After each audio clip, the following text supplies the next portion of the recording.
कभी सोचा है कि मोटू पतलू का हर एपिसोड एक जैसा सा क्यों लगता है? मतलब एक छोटी सी गड़बड़ होती है, फिर शहर में जबरदस्त हंगामा मचता है और फिर अंत में सब कुछ जैसे जादू से ठीक हो जाता है।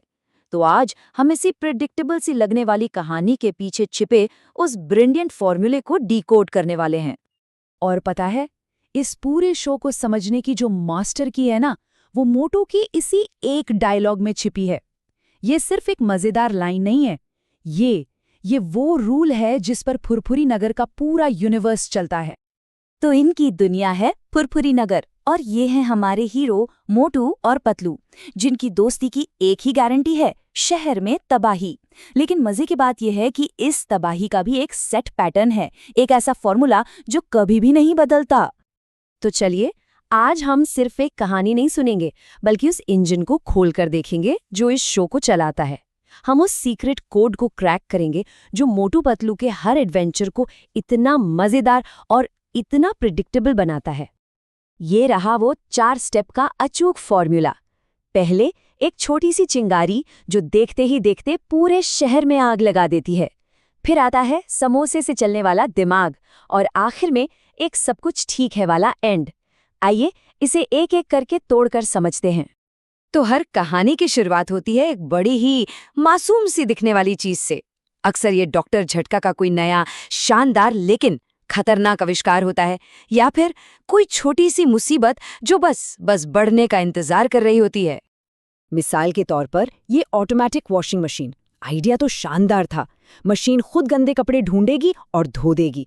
प्रॉब्लम, अरे इसमें कोई ऑफ स्विच ही नहीं था, और उसके लिए मोटू, पतलू और पूरा फुरफुरी नगर ही गंदे कपड़ों का एक चलता फिरता ढेर था। और हाँ, ये फॉर्मूला सिर्फ इन्वेंशंस तक ही सीमित नहीं है। कभी कभी ये बस किस्मत का खेल होता है।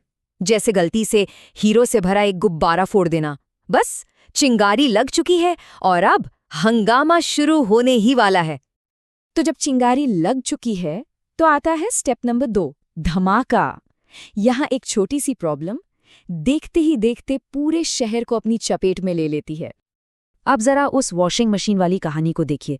यह हंगामा कितनी तेजी से फैलता है। पहले मोटू पतलू के कपड़े, फिर बॉक्सर, फिर बेचारे इंस्पेक्टर चिंगम की वर्दी, और जब तक जॉन द डॉन सीन में आता है ना, तब तक तो आधा शहर दूध जैसा सफेद हो चुका होता है। और हर हंगामे में ये किरदार तो मिलेंगे ही मिलेंगे।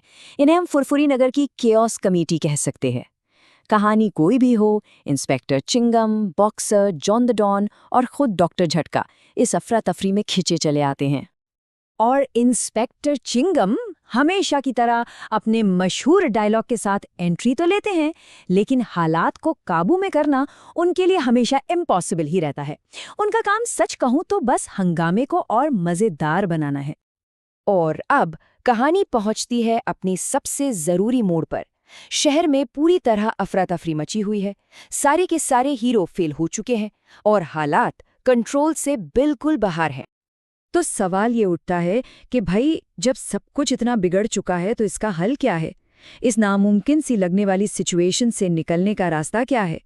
जवाब इससे ज्यादा सिंपल और मजेदार हो ही नहीं सकता। समोसे। जी हाँ, फुरफुरी नगर की हर मुश्किल का ताला इसी एक चाबी से खुलता है। और यहीं से जन्म होता है समोसा सिद्धांत का। ये शो का सबसे बड़ा, सबसे जरूरी नियम है। मोटू समोसे खाता है, उसके दिमाग की बत्ती जलती है और बस उसी रोशनी में पतलू को एक ब्रिलियंट आइडिया सूझता है। ये है परफेक्ट टीम वर्क। और मजे की बात यह है कि ये हर बार काम करता है।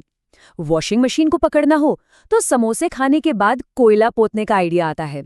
आसमान से गिरते हीरो को बचाना हो तो सुपर पोगो स्टिक्स इस्तेमाल करने का प्लान बनता है। प्रॉब्लम कोई भी हो, सॉल्यूशन का ट्रिगर हमेशा समोसा ही होता है। अच्छा, प्रॉब्लम तो सॉल्व हो गई, पर अब आता है फॉर्मूले का आखिरी और सबसे जादुई हिस्सा। यहाँ पर फुरफुरी नगर का एक सीक्रेट रीसेट बटन दबा दिया जाता है। हर एपिसोड के आखिर में ना एक चेकलिस्ट होती है। चलिए देखते हैं। विलेन पकड़ा गया, टिक। खतरनाक चीज हट गई, टिक। डॉक्टर झटका अपने टूटे आविष्कार पर रो रहे हैं, बिल्कुल। और सबसे जरूरी, क्या इस तबाही का कोई निशान बचा? बिल्कुल भी नहीं। और डॉक्टर झटका का ये डायलॉग, ये इस बात की गारंटी है कि ये साइकिल कभी नहीं रोकेगा। वो आविष्कार बनाते रहेंगे और मोटू पतलू उस पर हंगामा मचाते रहेंगे। ये एक कभी न खत्म होने वाला सिलसिला है। मतलब फुरफुरी नगर में चाहे सुनामी आ जाए, पूरा शहर सफेद हो जाए या आसमान से गाड़ियां गिरें, अगले दिन सुबह सब कुछ पहले जैसा नॉर्मल मिलेगा, जैसे कुछ हुआ ही ना हो। अगले हंगामे के लिए एकदम तैयार।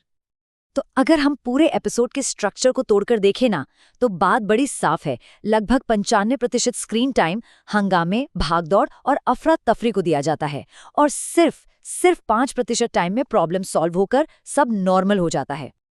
और यही है इस शो का असली राज। शो का मजा सॉल्यूशन में नहीं, उस क्रिएटिव और मजेदार हंगामे में है।